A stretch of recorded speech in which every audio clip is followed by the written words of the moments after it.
Airport سے گھر تک کا سفر مجھے آزادی کی آخری سیڑھی لگ رہا تھا۔ میں نے ٹیکسی ڈرائیور سے تیز چلنے کو کہا اور میرے ہاتھ میں ایویلین اور دوستوں کے لیے لائے ہوئے قیمتی امریکی تحفے تھے جو میرے نئے دور کی نشانی تھے۔ جب میری ٹیکسی گھر کے سامنے رکی تو میں نے کرایہ ادا کیا اور گھر کے دروازے کی طرف بڑھا۔ میں نے ابھی دروازے کو چھوا ہی تھا کہ اندر سے ایک شدید دل خراش چیخ نے میرے قدم جکڑ لیے۔ یہ کوئی عام رونے کی آواز نہیں تھی، یہ خوف کی نہیں بلکہ شدید جسمانی تکلیف کی آواز تھی جسے سن کر روح کانپ جائے۔ وہ چیخ جانی پہچانی تھی مگر اتنی شدید تھی کہ میرا دماغ اسے قبول نہیں کر پا رہا تھا۔ میرے ہاتھوں میں امریکہ سے لائے ہوئے تحفے، میرے لیپ ٹاپ اور ایویلین کے لیے لائی گئی پرفیوم کی شیشی دھڑم سے زمین پر گر کر ٹوٹ گئی۔ مجھے نہیں معلوم تھا کہ کیا ہوا مگر میرا دل دھک سے رہ گیا جیسے کسی نے مجھے اچانک دھکا دیا ہو۔ میں نے دروازہ کھولا جو اندر سے بند نہیں تھا اور بھاگتا ہوا اندر گیا۔ میرے سامنے خوفناک منظر تھا۔ صحن میں میری ہی بڑی بہن زارا ایک نوجوان لڑکی پر وحشیانہ تشدد کر رہی تھی۔ زارا کا چہرہ غصے سے سرخ تھا اور وہ اس لڑکی کو زور زور سے بالوں سے پکڑ کر گھسیٹ رہی تھی۔ 18 سال کی ہو گئی تو کیا، تمہیں طلاق کا انتظار ہے نا، اب یہ سب کچھ سہنا پڑے گا، زارا چلا رہی تھی۔ میں نے ایک لمحے کے لیے رک کر اس لڑکی کے چہرے کو غور سے دیکھا، وہ لڑکی جس کے چہرے پر خوف اور درد کے نشان تھے، جو اب کم سن بچی نہیں تھی بلکہ جوانی کی دہلیز پر کھڑی تھی، میری چھوڑی ہوئی انایا تھی۔ اس کا وجود میرے جاتے ہی کس طرح اذیتوں میں ڈھل گیا تھا، میں نے پہلی بار اپنی آنکھوں سے دیکھا۔ میرے قدموں تلے سے زمین نکل گئی اور میرے سارے امریکی خواب پل بھر میں چکنا چور ہو گئے۔ میں سکتے میں تھا۔ میرے سامنے کھڑی انایا اب وہ کم سن بچی نہیں تھی جسے میں چھوڑ کر گیا تھا بلکہ ایک زخمی جوان عورت بن چکی تھی جسے میری اپنی بہن درندگی سے مار رہی تھی۔ اس کا چہرہ آنسوؤں، پسینے اور شدید تکلیف سے بگڑا ہوا تھا۔ زارا میری بڑی بہن اس پر بری طرح حاوی تھی، وہ اسے بالوں سے پکڑ کر گھسیٹ رہی تھی اور اس کے چہروں پر تھپڑوں کی بارش کر رہی تھی۔ ہر تھپڑ کی آواز میرے ضمیر پر ایک بھاری چوٹ تھی۔ تم نے میرے بیٹے کی کتابیں کیوں پھاڑی؟ تم بدقسمت ہو، تم نے میرے بیٹے کا پروجیکٹ خراب کیا۔ زارا غصے میں پاگل تھی، اس کے الفاظ میں صرف غصہ نہیں، ایک گہری نفرت اور سازش چھپی ہوئی تھی۔ میں نے اپنا ہوش سنبھالا اور چیخ کر زارا کا ہاتھ پکڑا، یہ کیا کر رہی ہو زارا، تم پاگل ہو گئی ہو۔ میرے ہاتھوں میں زارا کا بازو لوہے کی طرح سخت ہو گیا۔ جیسے ہی زارا نے مڑ کر مجھے دیکھا، اس کے چہرے پر وحشت کا رنگ فوراً ایک معصوم بہن کا روپ دھار گیا۔ اس نے جھٹکے سے اپنا ہاتھ چھڑایا اور اپنے کپڑے جھاڑے جیسے کچھ ہوا ہی نہ ہو۔ واہ بھائی، تم آ گئے، ہمیں تو تمہارے آنے کی امید ہی نہیں تھی۔ اس نے فوراً اپنی آواز میں مٹھاس گھول لی، یہ بچی قابو میں نہیں آتی، سارا دن کام چوری کرتی ہے اور اب میرے بیٹے کی پڑھائی میں خلل ڈال رہی ہے۔ میں تو بس اسے سمجھا رہی تھی۔ اس کے جھوٹ پر مجھے شدید گھن آئی۔ میں نے زارا کی طرف سے نگاہ ہٹائی اور انایا کی طرف دیکھا۔ اس کا نازک وجود کانپ رہا تھا، اس کی سانسیں بے ترتیب تھیں اور چہرے پر گہرے نشان نمایاں تھے۔ اس کی آنکھوں میں وہ خوف تھا جو برسوں کے ظلم سے پیدا ہوتا ہے اور ایک بے بسی تھی جو کسی بھی مدد کی توقع نہ رکھنے سے پیدا ہوتی ہے۔ انایا نے مجھے پہچانا مگر اس کی آنکھوں میں کوئی خوشی یا اپنے شوہر کی واپسی کی توقع نہیں تھی۔ وہ فوراً اپنے آنسو پونچھ کر سیدھی کھڑی ہو گئی۔ اس نے ایک سرد خالی لہجے میں کہا، آپ طلاق دینے آئے ہیں، میں تیار ہوں، آپ اپنا کام مکمل کریں۔ اس کی اصلاح تعلقی نے میرے دل کو اور زیادہ چھیدا۔ اسے مجھ سے کوئی گلا شکوہ نہیں تھا، بس اس رشتے سے جلد از جلد آزادی چاہیے تھی۔ مجھے شرمندگی ہوئی۔ میں نے اس کے قریب جا کر دبا کر پوچھا، تمہاری یہ حالت کیوں ہے؟ یہاں تمہارے ساتھ کیا ہو رہا ہے؟ اس نے کوئی جواب نہیں دیا، بس زارا کی طرف ایک خاموش اور معنی خیز نگاہ ڈالی اور پھر اپنے آنسو پونچھ لیے۔ اس کی خاموشی میں زارا کے ظلم کی ہزار داستانیں چھپی تھیں جنہیں شاید وہ اب الفاظ میں بیان کرنا بھی ضروری نہیں سمجھتی تھی۔ اس واقعے کے بعد گھر میں ایک عجیب سی صورتحال تھی۔ زارا اور میرے والدین میرے اچانک آنے سے پریشان تھے اور مسلسل میری توجہ امریکہ کی طرف مبذول کرانے کی کوشش کر رہے تھے۔ میں نے ایک بہانہ بنا کر اپنی واپسی کچھ دن کے لیے ملتوی کر دی۔ میں نے اپنے والد اور والدہ کے رویے کا گہرائی سے مشاہدہ کیا۔ کیا۔ وہ زارا کے ظلم سے واقف تھے، مگر شاید میری طلاق کے وعدے اور انایا کی غربت نے انہیں مداخلت کرنے سے روک دیا تھا۔ میں نے خاموشی سے گھر میں ہونے والی سرگرمیوں پر نظر رکھی۔ جلد ہی مجھے پتا چلا کہ زارا کا سارا غصہ صرف اس کے بیٹے کی کتابوں تک محدود نہیں تھا۔ زارا کا بیٹا جو کہ خود ایک نکما اور لالچی تھا، اور زارا دونوں انایا کے جہیز کی رقم پر نظر رکھے ہوئے تھے۔ خالہ نے مرنے سے پہلے اپنے بینک اکاؤنٹ میں کچھ جمع پونجی انایا کے نام کی تھی، جو بالغ ہونے کی وجہ سے انایا کو ملنے والی تھی۔ زارا چاہتی تھی کہ انایا یا تو اس رقم سے دستبردار ہو جائے یا پھر وہ رقم ان کے بیٹے کے حوالے کر دے۔ زارا کا اصل مقصد انایا کو صرف نوکرانی بنا کر رکھنا نہیں تھا، بلکہ اس کی زندگی اور اس کے آنے والے پیسوں پر قبضہ کرنا تھا، تاکہ اس کا بیٹا اس سے فائدہ اٹھائے۔ زارا کی ہوس اب میرے سامنے ایک شکل میں ظاہر ہوئی۔ اس کا مسلسل تشدد انایا کو اتنا دباؤ میں لانا تھا کہ وہ خوف زدہ ہو کر اپنے حقوق سے دستبردار ہو جائے۔ یہ سماجی ظلم اور لالچ کا ایک بدترین امتزاج تھا۔ میں نے پہلی بار اس بچی کے زخموں میں اپنے گناہ کا عکس دیکھا۔ اگر میں اسے چھوڑ کر نہ جاتا، اگر میں نے اسپتال میں محض ایک رشتہ نبھایا ہوتا، تو آج وہ اس حال میں نہ ہوتی۔ میرے دل میں شرمندگی کا ایک نیا اور شدید احساس پیدا ہوا۔ اس وقت میں نے ایک سخت فیصلہ کیا۔ میں طلاق دینے سے پہلے یہ جانوں گا کہ یہاں کیا ہو رہا ہے، اور اس لڑکی کو اس ظلم سے نجات دلاؤں گا۔ میرا مقصد اچانک طلاق دینے سے ہٹ کر انصاف دلانے کی طرف مڑ گیا۔ مجھے انایا کا رشتہ نہیں چاہیے تھا، مگر میں اسے مظلوم بھی نہیں دیکھ سکتا تھا۔ میں نے غور کیا کہ انایا کتنے صبر اور خاموشی سے یہ سب کچھ سہتی رہی۔ اس نے کبھی چیخ کر کسی کو نہیں بتایا، اس نے کبھی میرے والدین سے کوئی شکوہ نہیں کیا۔ اس کا یہ مضبوط جذبہ، اس کی اندرونی طاقت میرے لیے ایک نئی چیز تھی۔ یہ وہ انایا نہیں تھی جسے میں نے ایک معصوم بچی کے طور پر چھوڑا تھا، یہ وہ جوان عورت تھی جس نے ظلم کو صبر سے جھیلا اور اب صرف آزادی کی منتظر تھی۔ یہ خاموشی میرے دل میں گہرائی میں اتر گئی، اور میرے امریکہ واپس جانے کے ارادے میں ایک غیر یقینی کی کیفیت پیدا ہو گئی۔ میں نہیں جانتا تھا کہ یہ صرف ہمدردی ہے یا میرے دل میں کسی نئے احساس کی بیداری۔ زارا کے ظلم کا بھیانک منظر دیکھنے اور اس کی لالچی نیت سمجھنے کے بعد میرے اندر ایک نیا جذبہ پیدا ہوا تھا، اپنے کیے کا کفارہ ادا کرنے کا جذبہ۔ میں نے سب سے پہلا قدم یہ اٹھایا کہ زارا کو گھر کے ایک کونے میں لے جا کر اسے سخت وارننگ دی۔ میرا لہجہ سخت اور فیصلہ کن تھا۔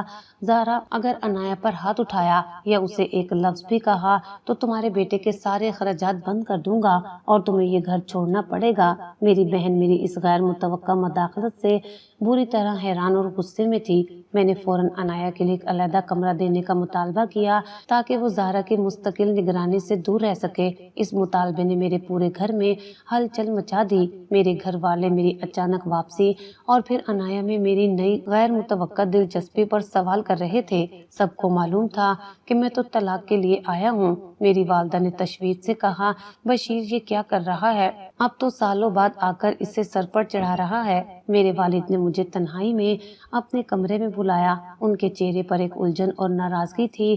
بشیر بیٹا، تم امریکہ میں کیا سوچ رہے تھے؟ کیا تم واقعی یہ سمجھتے ہو کہ یہ لڑکی برسوں سے تمہارا انتظار کر رہی ہے اور اب اسے تمہارے رحم پر رہنا ہے؟ اس کے ساتھ اچھے بن کر کوئی فائدہ نہیں ہوگا۔ میں نے ان کی آنکھوں میں دیکھا جہاں اپنے بیٹے کے لیے تشویش اور خاندان کی بدنامی کا خوف تھا۔ میں نے سخت لہجے میں جواب دیا، اپنے جذبات چھپاتے ہوئے، میں صرف اپنے فرض اور طلاق کے لیے آیا ہوں۔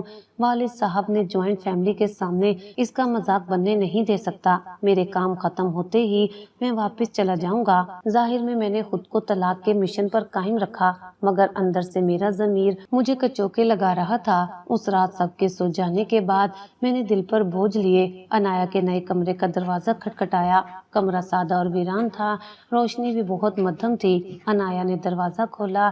وہ حیران ہوئی، اسے شاید کسی نوکر یا زارا کی آمد کی توقع تھی۔ میں نے بغیر کسی اجازت کے اندر قدم رکھا۔ وہ سہمی ہوئی ایک کرسی پر بیٹھ گئی اور اپنی آنکھیں نیچے کر لیں۔ میں نے بات چیت شروع کی اور میں نے اسے اس کی زندگی، زارا کے ظلم کی تفصیلات اور ان سالوں کے دوران اس کے بچپن کے تمام تلخ تجربات کے بارے میں سوال کرنا شروع کیا۔ میں نے تفصیل سے پوچھا کہ زارا اسے کیسے مارتی تھی اور وہ کیوں خاموش رہی۔ انایا نے تھوڑی دیر تک خاموشی اختیار کی، پھر اس کی آنکھوں میں شدید تلخی ابھری اور اس نے اپنے لب کھولے۔ آپ کو اس سے کیا غرض؟ اس کی آواز دھیمی تھی مگر اس میں برسوں کا غصہ چھپا تھا۔ آپ نے مجھے 7 سال پہلے ہی کاغذ کا ایک ٹکڑا بنا دیا تھا جسے آپ نے کچرے کے ڈبے میں پھینک دیا۔ اس کے الفاظ میرے دل پر بم بن کر گرے۔ آپ نے مجھ سے وعدہ کیا تھا کہ مجھے طلاق دیں گے، تو آپ اب بھی میرے حال پر کیوں غور کر رہے ہیں؟ میں یہ سب سہنے کے لیے تیار تھی کیونکہ مجھے معلوم تھا کہ اس گھر میں میری کوئی حیثیت نہیں۔ اس نے مجھے بتایا کہ زارا نے میری غیر موجودگی میں نہ صرف اس کے کپڑے چھینے بلکہ اس کا کالج میں داخلہ بھی منسوخ کروا دیا۔ میں نے پڑھ کر کچھ بننے کا خواب دیکھا تھا مگر زارا نے کہا کہ یتیم عورتوں کا کوئی مستقبل نہیں ہوتا۔ میں نے اپنی شرٹ کے بازو اوپر کیے جہاں تشدد کے ہلکے نشان اب بھی موجود تھے۔ میں روزانہ گھریلو تشدد کا شکار ہوں اور آپ آ کر پوچھتے ہیں کہ کیا ہو رہا ہے۔ اس کی آواز میں گہرا درد اور شدید چوٹ تھی۔ یہ سن کر میرا ضمیر مزید بیدار ہوا۔ میں نے گہری سانس لی اور فیصلہ کیا کہ اب سچ بولنا ضروری ہے۔ دیکھو میں تمہیں یہ سچ بتاتا ہوں، میں نے وہاں امریکہ میں ایک لڑکی سے شادی کا فیصلہ کر لیا تھا اور میں اس لیے آیا ہوں کہ میں تمہیں طلاق دوں اور ہمیشہ کے لیے آزاد کر دوں۔ وہ چونکی نہیں بلکہ اس نے حیرانی سے کہا، یہ تو مجھے پہلے سے معلوم تھا۔ آپ کو اب احساس ہوا کہ آپ نے کیا کیا؟ اس کی سچائی، اس کا سیدھا اور سچا جواب جس میں کوئی شکوہ نہیں تھا، اس نے میری مردانگی کو جھنجھوڑ دیا۔ میں نے محسوس کیا کہ میں ایک انتہائی بے حس اور خود غرض آدمی تھا جو اپنے آرام کے لیے ایک معصوم لڑکی کی زندگی برباد کر کے آیا تھا۔ مجھے پہلی بار اپنے کیے پر شدید شرمندگی ہوئی۔ میں اس کے قریب گیا اور میں نے پہلی بار اس کا ہاتھ تھاما۔ اس کا ہاتھ ٹھنڈا اور لرزتا ہوا تھا۔ میں تمہیں ظلم سے باہر نکالوں گا، تمہیں یہاں سے بچاؤں گا اور پھر تمہیں آزادی دوں گا جیسا کہ میں نے وعدہ کیا تھا، لیکن پہلے تمہیں محفوظ بنانا میری ذمہ داری ہے۔ جب میرا ہاتھ اس کے ہاتھ سے لگا تو میں نے اپنے اندر ایک عجیب سی انوکھی کشش محسوس کی۔ یہ صرف ہمدردی نہیں تھی، یہ ایک ایسا جذبہ تھا جو میری روح کو چھو رہا تھا، جو میری امریکی محبت کی مصنوعی چمک سے بالکل مختلف تھا۔ یہ احساس جس کا نام میں نہیں جانتا تھا مجھے بتا رہا تھا کہ میں اپنے وعدے پر قائم رہنے کے باوجود اس رشتے کو اتنی آسانی سے ختم نہیں کر پاؤں گا۔ میں نے اسے ہر ظلم سے بچانے کا وعدہ کیا تھا اور اب میرا اگلا قدم طلاق کی بجائے انصاف کی طرف بڑھنا تھا۔ تاہم جیسے ہی گھر والوں کو یہ اندازہ ہوا کہ میں اب اتنی آسانی سے عنایہ کو طلاق نہیں دوں گا، میرے گھر میں ایک سماجی طوفان برپا ہو گیا۔ میرے گھر والوں نے طلاق کی خبر کو رشتہ داروں اور محلے میں پھیلایا تو رد عمل شدید تھا۔ باہر کی دنیا کو صرف یہ دکھ رہا تھا کہ میں امریکہ میں موجود ایک مغربی لڑکی کے لیے ایک مظلوم پاکیزہ لڑکی کو چھوڑ رہا ہوں۔ لوگوں نے میرے والدین کو فون کر کے ملامت کرنا شروع کر دیا۔ وہ تو بچی ہے، مظلوم ہے، تم کیسے بیٹے ہو کہ اپنے والد کی بہن کی بیٹی کو یوں چھوڑ رہے ہو؟ محلے کی عورتوں نے میرے گھر آ کر میری والدہ پر شدید دباؤ ڈالا۔ میرے والدین جو پہلے عنایہ کو بوجھ سمجھتے تھے اب سماجی دباؤ میں آ کر میرے سامنے کھڑے ہو گئے۔ میری والدہ کی آنکھوں میں آنسو تھے۔ تمہاری خالہ کی آخری خواہش کا پاس رکھو، بشیر وہ شریف بچی ہے، اس کا باپ مر گیا، اس کی ماں مر گئی، اگر تم بھی اسے چھوڑ دو گے تو یہ کہاں جائے گی؟ میرے والد نے بھی سخت الفاظ میں کہا، اگر تم نے طلاق دی تو لوگ کہیں گے کہ یہ لڑکی خراب تھی، اس لیے بیٹے نے امریکہ سے آ کر طلاق دے دی۔ مجھے حیرت ہوئی کہ انہیں اس بچی کی عزت کی فکر نہیں بلکہ اپنی خاندانی ساکھ کی زیادہ فکر تھی۔ ان تمام دباؤ کے باوجود عنایہ نے خود ایک بار پھر واضح کیا کہ وہ طلاق چاہتی ہے۔ اس نے میرے والدین کے سامنے بھی سر جھکا کر کہا، مجھے ان پر کوئی بوجھ نہیں بننا، میں آپ کی ساری شرائط ماننے کو تیار ہوں، بس مجھے آزاد کر دیں۔ اس کی یہ خودداری اور عزت نفس مجھے مزید الجھا رہی تھی۔ وہ میری طرف ہمدردی یا شوہر کے حق سے نہیں دیکھ رہی تھی بلکہ ایک ایسے انسان کے طور پر جو اپنا وعدہ پورا کرنے آیا ہے، لیکن اس کی خاموش نیچی نظروں میں ایک چھپا ہوا جذباتی تعلق تھا جسے میں محسوس کر رہا تھا۔ یہ وہ تعلق تھا جو ایک عورت کو 7 سال کی غیر موجودگی میں بھی ایک رشتے سے جوڑے رکھتا ہے۔ میں نے اس کے رویے میں ایک زبردست تبدیلی دیکھی۔ وہ اب ڈرنے والی بچی نہیں تھی۔ میں نے دیکھا کہ وہ ایک مضبوط عورت بن چکی ہے جس نے ظلم کو جھیلا اور خود کو مشکل سے نکالا ہے۔ اس کی آنکھوں کی چمک لوٹ رہی تھی، شاید اس لیے کہ اسے پتا تھا کہ اس کی آزادی اب قریب ہے۔ ادھر امریکہ میں میرے دل میں ایولین کی جگہ تیزی سے خالی ہو رہی تھی۔ میں نے ایولین سے بات چیت کم کر دی اور اپنے لیپ ٹاپ پر چیٹ کرتے ہوئے میرا ضمیر مجھے بری طرح ملامت کر رہا تھا۔ میں انایا کی اس سچائی کو کیسے نظر انداز کر سکتا تھا جو اس نے مجھے بتائی تھی۔ میں نے جھوٹ بول کر ایولین سے تعلق قائم کیا تھا، جبکہ میرے ملک میں ایک لڑکی میری غفلت کی وجہ سے عذاب میں تھی۔ ایک دن شام کو جب گھر میں مکمل خاموشی چھائی ہوئی تھی، میں نے انایا کو گھر کے پچھلے لان میں ایک کرسی پر بیٹھے دیکھا اور وہ اپنے ہاتھوں میں ایک ڈائری لیے ہوئے تھی۔ سورج کی نارنجی کرنیں اس کے چہرے پر پڑ رہی تھیں، جس سے اس کا اداس مگر خوبصورت چہرہ نمایاں ہو رہا تھا۔ وہ کسی گہری سوچ میں تھی اور ڈائری کے ورق الٹ رہی تھی۔ میں آہستہ سے اس کے قریب گیا۔ اس ڈائری کے ایک صفحے پر ایک شاعری لکھی ہوئی تھی جسے اس نے شاید خود ہی لکھا تھا۔ شاعری کے بول تھے، کوئی تو ہو جو میرے زخموں کو پہچانے، کوئی تو ہو جو اس ویرانے میں ایک پل کے لیے رکے۔ جب میں اس کے بہت قریب پہنچا تو اس کے ہاتھوں سے وہ ڈائری پھسل گئی اور زمین پر گر گئی۔ میں نے وہ ڈائری اٹھائی اور اس کی آنکھوں میں دیکھا۔ ہماری نگاہیں پہلی بار ٹکرائیں۔ زہرا کے ظلم کے بعد، یہ طلاق کی بات کے بعد پہلی بار ہمارے بیچ ایک نرم گہری خاموشی چھا گئی۔ اس کی آنکھیں پانی سے بھری تھیں جو شاید اسی شاعری کا نتیجہ تھی۔ میں نے خود کو روکا نہیں اور آہستہ سے جھک کر اس کے گال سے ایک آنسو پہنچا۔ میرے لمس پر وہ کانپ اٹھی۔ یہ خوف کا کانپنا نہیں تھا بلکہ جذباتی شدت کا رد عمل تھا۔ اس کے چہرے پر فوری شرمندگی اور اضطراب آیا۔ میں جانتا تھا کہ یہ صرف ایک رشتہ نہیں تھا جو طلاق کی دہلیز پر کھڑا تھا، بلکہ یہ ایک پہچانے جانے والا رومانس تھا جو ہمارے بیچ پنپ رہا تھا۔ اس نے برسوں انتظار کیا تھا، شاید نہ چاہتے ہوئے بھی۔ میرے لیے ایک اندیکھے جذبے کو دل میں جگہ دی تھی۔ میں جو امریکہ میں آزادی اور محبت ڈھونڈ رہا تھا، وہ مجھے اس پرانی مضبوط عورت کی خاموش آنکھوں میں مل رہا تھا۔ میرا دل اب صرف طلاق نہیں چاہتا تھا، وہ اس لڑکی کی حفاظت اور اس کا اعتماد چاہتا تھا۔ انایا کی خاموش محبت اور مظلومیت نے میرے دل میں ایک نئی جگہ بنا لی تھی۔ میں اب صرف طلاق نہیں چاہتا تھا بلکہ اس کی زندگی بہتر بنانا چاہتا تھا۔ اس کشمکش کے بعد میں نے انایا سے ایک تفصیلی بات چیت کی تاکہ میں اس کے مستقبل کے ارادوں کو سمجھ سکوں۔ ایک صبح میں نے انایا کو ناشتے پر بلایا۔ سب کی نظریں ہم پر تھیں، لیکن میں نے ان سب کو نظر انداز کیا۔ میں نے اس سے پوچھا، اگر میں تمہارا طلاق کا وعدہ پورا کر دوں تو تم اپنی زندگی کیسے گزارو گی؟ اس نے کوئی ہچکچاہٹ نہیں دکھائی۔ اب اس کی آواز میں مضبوطی تھی۔ مجھے آزادی چاہیے، ایک ایسی زندگی جہاں میں کسی پر بوجھ نہ بنوں۔ وہ ایک لمحے کے لیے رکی، پھر فیصلہ کن انداز میں کہا، میں دوبارہ تعلیم شروع کروں گی اور اپنے لیے ایک مقام بناؤں گی۔ میں اپنے پیروں پر کھڑا ہونا چاہتی ہوں۔ اب مزید کسی کی ہمدردی یا ترس نہیں چاہیے۔ اس کی یہ خود اعتمادی ایک ایسی لڑکی کی آواز میں جو برسوں سے ظلم سہ رہی تھی مجھے اندر تک متاثر کر گئی۔ میں نے محسوس کیا کہ وہ سچ میں ایک مضبوط عورت بن چکی ہے جسے میری حفاظت سے زیادہ خود مختاری درکار تھی۔ میں نے فیصلہ کر لیا کہ اب میں اس کی مکمل مدد کروں گا، چاہے اس کا مطلب ایولین سے رشتہ توڑنا ہی کیوں نہ ہو۔ میں نے سب سے پہلے زہرا اور اس کے بیٹے کے لالچی منصوبے کا بھانڈا پھوڑنے کا فیصلہ کر لیا۔ میں نے ایک بہانے سے شہر کے قابل وکیل سے رابطہ کیا اور اسے اپنی خالہ کی وفات اور انایا کے نکاح کا تمام پس منظر بتایا۔ میں نے اسے خالہ کی تمام جائیداد کے کاغذات اور بینک اکاؤنٹ کی تفصیلات نکلوانے کا انتظام کرنے کی درخواست کی۔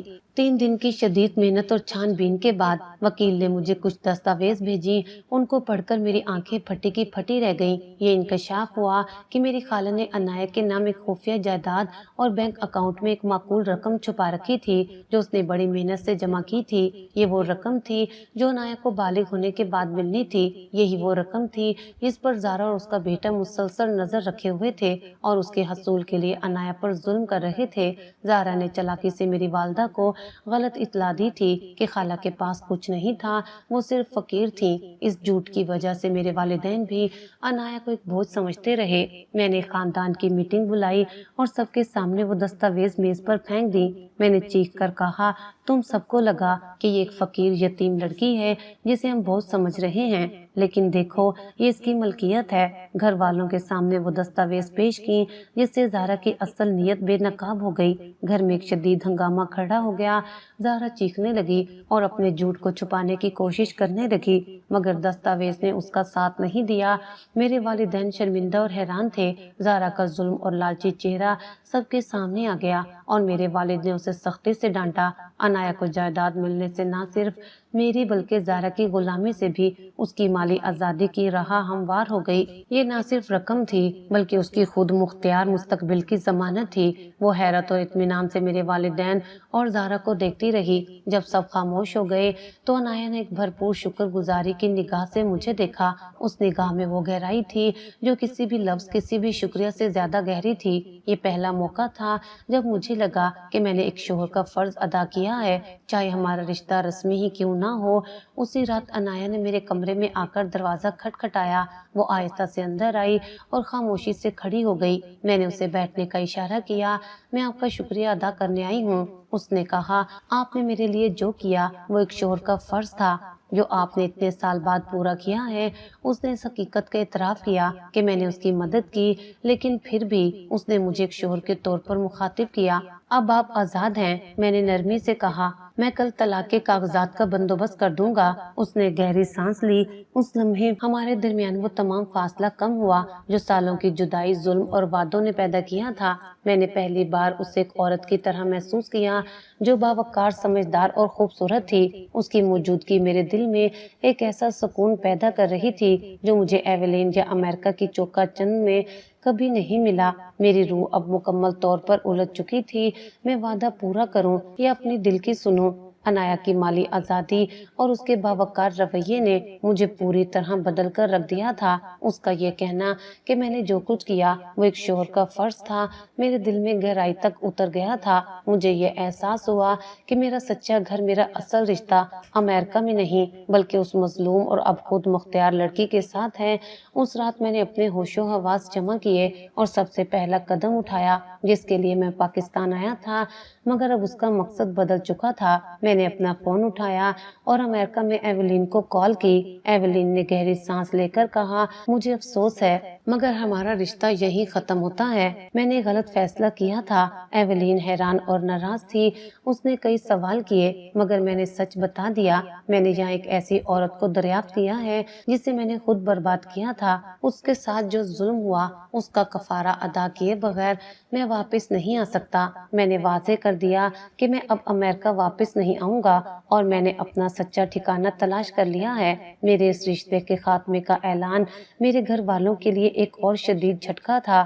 انہوں نے تو یہی سوچا تھا کہ میں طلاق دے کر واپس چلا جاؤں گا، لیکن جب انہوں نے دیکھا کہ میں اب بھی امریکہ نہیں جا رہا ہوں اور میرا رویہ عنایا کے لیے مکمل طور پر بدل چکا ہے تو انہیں میری تبدیلی نظر آ رہی تھی۔ میرے والد نے صرف اتنا کہا، اگر تمہیں یہاں رہنا ہے تو ایک اچھا فیصلہ کرو۔ میں نے اگلے دن عنایا سے تنہائی میں ملاقات کی۔ میں نے اسے صاف گوئی سے کہا، میں نے ایولین سے رشتہ توڑ دیا ہے۔ اب میں تمہیں تمہارے وعدے کے مطابق آزادی دوں گا۔ اگر تم بھی یہی چاہتی ہو، تمہارے پاس تمہاری جائیداد ہے، تمہارے لیے ایک نیا مستقبل ہے، تم اپنی زندگی کا انتخاب کر سکتی ہو۔ میں نے جان بوجھ کر اس پر کوئی دباؤ نہیں ڈالا۔ اس کی آنکھوں میں نمی تھی۔ شاید میری ایمانداری اور ندامت دیکھ کر وہ آہستہ سے میرے قریب آئی۔ اس کی آواز میں وہ نرمی اور سچائی تھی جو میں نے اس سے پہلے کبھی نہیں سنی تھی۔ اس نے اپنا سر نیچے کیا اور پھر اوپر اٹھا کر سیدھا میری آنکھوں میں دیکھا۔ مجھے طلاق نہیں چاہیے، اس نے نرمی سے کہا۔ اس کا لہجہ فیصلہ کن تھا۔ مجھے آپ چاہیے۔ اس کا یہ غیر متوقع، سادہ اور سچا جواب سن کر میرا دل ایک نئی والہانہ خوشی سے بھر گیا۔ وہ سچ میں مجھے چاہتی تھی۔ میرے چھوڑنے اور ظلم کے باوجود میں نے فوری طور پر اس کا ہاتھ پکڑ لیا۔ عنایا، میں شرمندہ ہوں، میں تمہیں چھوڑ کر تمہارے بچپن کے دکھوں کی وجہ بنا۔ میں نے اس کے سامنے جھک کر اس کے ہاتھوں پر اپنا سر رکھا اور اس کے بچپن کے تمام ظلم اور دکھوں کی معافی مانگی۔ اس نے مجھے اٹھایا۔ آپ نے اس دن مجھے اسپتال میں قبول کیا تھا اور اس کے بعد میں نے ہمیشہ آپ کو اپنا شوہر مانا ہے۔ مجھے یقین تھا کہ آپ واپس آئیں گے، چاہے طلاق دینے کے لیے ہی صحیح، مگر آپ میرے تھے۔ اس نے اعتراف کیا کہ وہ سالوں سے اس رشتے کے ٹوٹنے کے خوف میں جی رہی تھی، مگر اس کے دل کے ایک کونے میں ہمیشہ میرے لیے ایک جگہ تھی۔ میں نے اسے مضبوطی سے گلے لگایا اور یہ ہماری محبت کا پہلا سچا، گہرا اور پاکیزہ لمحہ تھا، ایک ایسا رشتہ جو ظالم مجبوری سے شروع ہو کر تلخ جدائی اور پھر خالص محبت پر ختم ہوا۔